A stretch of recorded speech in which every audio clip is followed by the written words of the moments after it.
Thanks very much, Tom, for that introduction.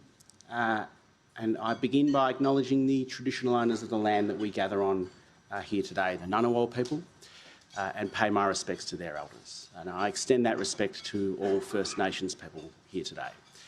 Thank you to the National Press Club, to Morris and the board, to the members and the sponsors for the invitation to join you today to discuss the 2025 federal election. And I acknowledge that we have the Prime Minister here, and thank you to the Prime Minister for coming, and a number of colleagues from the Ministry and the caucus in the Federal Parliament, as well as the Victorian Parliament, and the members of the Diplomatic Corps that are here as well, I acknowledge. 3 years ago today, the Australian people voted for a change of direction and elected a Labor government led by Anthony Albanese.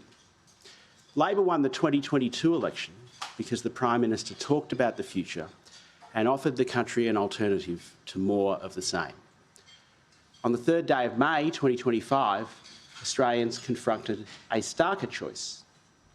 Unlike the decision in 2022 between renewal and stasis, this year's election was, as the Prime Minister said here in January, a choice between two completely different visions for our nation, for our economy, for our people and our place in the world. Labor sought the opportunity to keep building Australia's future. Our policy offering focused on making households better off over the next 3 years, building on the foundations laid during the first term, growing the economy, delivering lasting cost of living relief, strengthening Medicare, building more homes and increasing investment in renewables. Those policies gave expression to a positive vision of who we are and invited the electorate to choose a uniquely Australian way of dealing with global uncertainty. And that vision was underscored by Anthony Albanese's steady, authentic and measured leadership.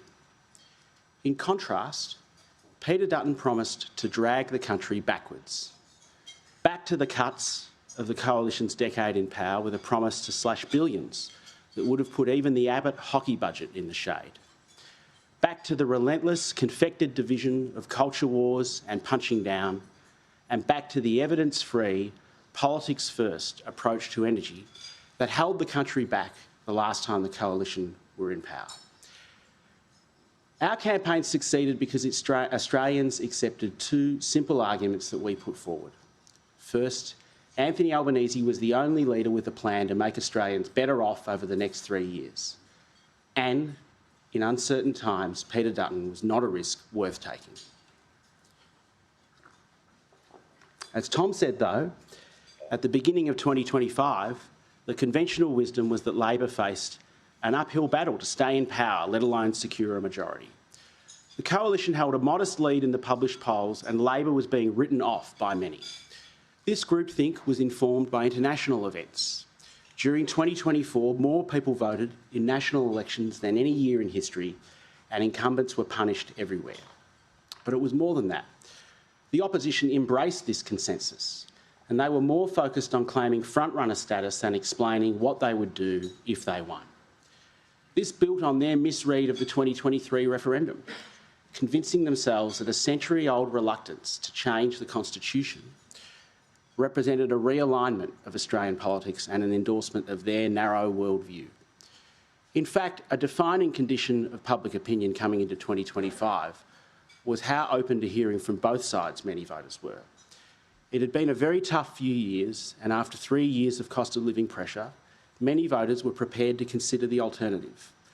But equally, there was an appreciation that Labor had seen the country through a very tough period and that it would take more than 3 years to clean up the messes that we inherited.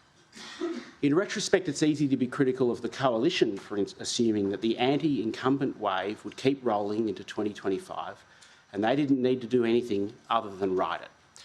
But the Coalition were not alone. There was a conventional wisdom that undervalued Labor's capacity to use our record as the foundation for our second-term policy offer, and it underestimated the capacity of the Australian electorate to assess how their leaders were responding to changing circumstances here and across the globe. To understand why, 4 features of the 47th Parliament are worth recalling. First, for 3 years, one issue, the cost of living, was dominant to an extent that doesn't normally happen outside of wartime and pandemic. It is impossible for any government to completely satisfy the demand for cost of living relief during an inflation surge.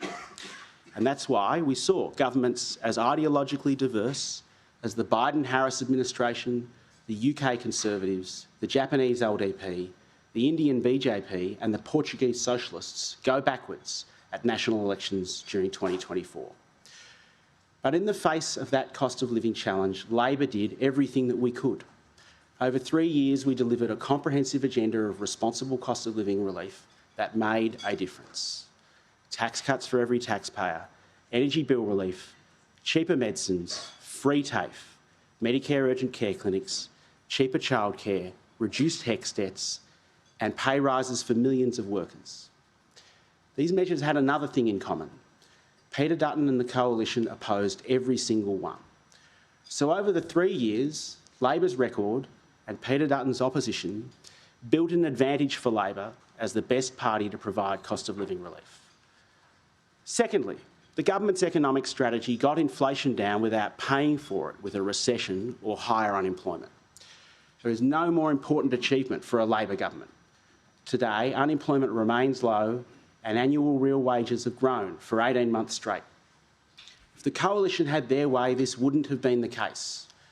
They opposed our cost of living relief and wanted to slash and burn the budget with $350 billion of cuts when the economy was weak. They argued for higher interest rates and would have been happy with the carnage in the labour market that could have brought on. At every point, they wanted things to be harder for Australians because they thought it would make the politics easier for them. Instead, Labor's economy will deliver lower inflation, higher wages, continued employment growth and further tax cuts. Thirdly, under Labor, Australia has put an end to the denial and delay and is replacing renewable energy embracing renewable energy to power our economy. In the decade before 2022, Australia's policy settings barely acknowledged climate change and there was no plan for keeping the lights on. Now we are taking advantage of the opportunities created by the global shift to renewables. And as the Prime Minister said at our launch, Labor has one energy policy and we are delivering it. Driving private sector investment in renewables backed by gas, hydro and batteries. And this policy is working. Australia is producing record renewable energy. Our emissions are lower than when Labor was elected and we're on track to achieve our emissions reduction goals. In contrast, after a chaotic decade pushing 23 different energy policies without landing one, Peter Dutton, David Littleproud and Ted O'Brien spent the last 3 years plugging nuclear energy and then running away from the detail, as exemplified by Mr Dutton's failure to visit any of his proposed sites during the campaign. And fourthly, Labor used our first term to lay the foundations for the long-term reforms Australia needs. Bulk billing is on the way back and more than 1.2 million Australians have already been treated at a Medicare urgent care clinic. To address a housing crisis that has been decades in the making, Labor has started the largest housing build in Australia's history.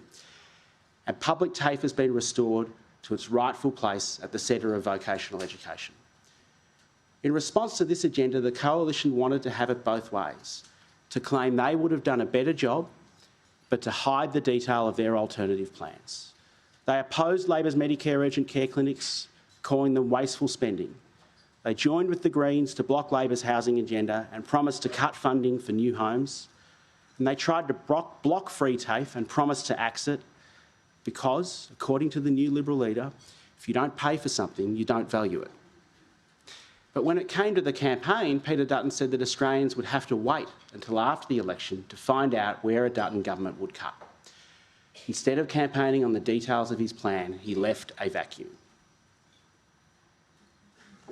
So to sum up those 3 years, Labor's strategy was to provide cost of living relief, weather the storm of the global inflation surge, kickstart the shift to renewables and lay the groundwork for long-term reform.